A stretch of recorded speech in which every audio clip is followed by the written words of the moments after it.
బ్రేకింగ్లో చూస్తున్నాం. మేడ్చల్ జిల్లా జవహర్ నగర్లో రియల్టర్ దారుణ హత్యకు గురయ్యాడు. రియల్టర్ రత్నంను స్కెచ్ ప్రకారం బైక్పై వెళ్తుండగా వెంబడించి మరీ హత్య చేశారు గుర్తు తెలియని వ్యక్తులు.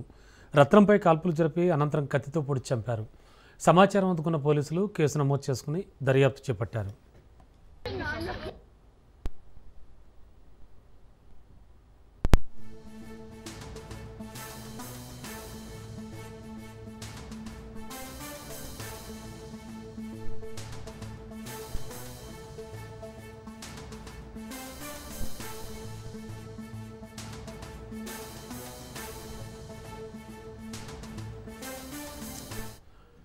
మేడ్చల్ జిల్లా జవహర్ నగర్లో రియల్టర్ దారుణ హత్యకు గురయ్యాడు.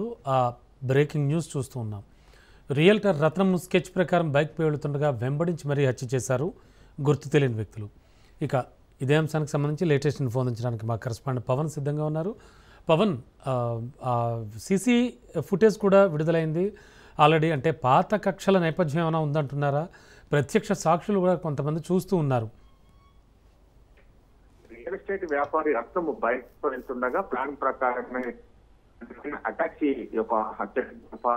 అయితే ముఖ్యంగా చూస్తే మాత్రం రియల్ ఎస్టేట్ పాత తగాదాల వల్లే ఈ యొక్క హత్యకు పూర్తిగా దీనికి సంబంధించి అనేది మాత్రం ప్రధానంగా ఇటు పోలీసులు భావిస్తున్నారు. అయితే అక్కడ ఒక కత్తితో పాటు ఒక వెపన్ ని కూడా దీనికి సంబంధించి ఉపయోగించినట్టుగా తెలుస్తుంది. అయితే వెపన్ తో యొక్క మొదటగా కాల్పులు జరిపినట్టు, అంతేకాకుండా కత్తితో పొడిచినట్టుగా దీనికి సంబంధించి ఇటు స్థానికులు చెప్తున్న పరిస్థితి అనిపిస్తుంది.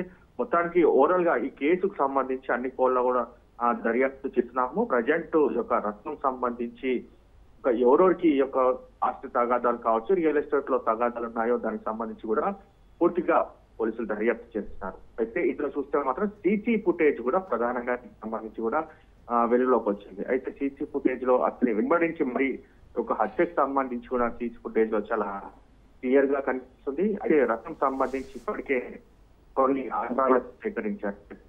దీనికి సంబంధించి టీంలు గాలింపు చర్యలు కూడా చేపట్టారు. ఎవరైతే ఈ యొక్క హత్యకు పాల్పడ్డారో దానికి సంబంధించి త్వరలో అరెస్ట్ చేస్తామని చెప్పి ప్రధానంగా ఇటు పోలీసులు చెప్తున్నారు. అయితే ఈ యొక్క హత్య మాత్రం చాలా ప్లాన్ ప్రకారమే జరిగిందనేది మాత్రం ప్రధానంగా దీనికి సంబంధించి ప్రత్యక్ష సాక్షులతో పాటు కుటుంబ సభ్యులు కూడా చెప్తున్నారు. అయితే ఈ యొక్క హత్య ఎవరు చేశారనే దానిపైన కూడా ఇంకా కొంత క్లారిటీ రావాల్సిన పరిస్థితి ఉంది. ఎందుకంటే ఇప్పటికే సీసీ ఫుటేజ్ లో ఎవరైతే హత్యకు పాల్పడ్డారో వారి ఆనవాళ్ళను మాత్రము పోలీసులు గుర్తించారు. వారు ఎవరై ఉన్నారని దానికి సంబంధించి కూడా ఇప్పటికే పోలీసులకు కూడా కొంత క్లారిటీ వచ్చింది. కాబట్టి వారిని త్వరలో అరెస్ట్ చేసేందుకు కూడా పోలీసులు చర్చించారు. మరోవైపు కుటుంబ సభ్యులను కూడా దీనికి సంబంధించి ఇంకా ఎవరైనా ఉన్నారని దానిపైన కూడా పోలీసులు వాళ్ళ స్టేట్మెంట్ కూడా రికార్డ్ చేస్తారు. మొత్తానికి రకం ఒక్కసారిగా గురి కావడం మాత్రం స్థానికంగా సంచలనం సృష్టిస్తుంది. ఎందుకంటే చాలా రోజుల నుంచి కూడా రియల్ ఎస్టేట్ వ్యాపారం చేస్తునేవాడు.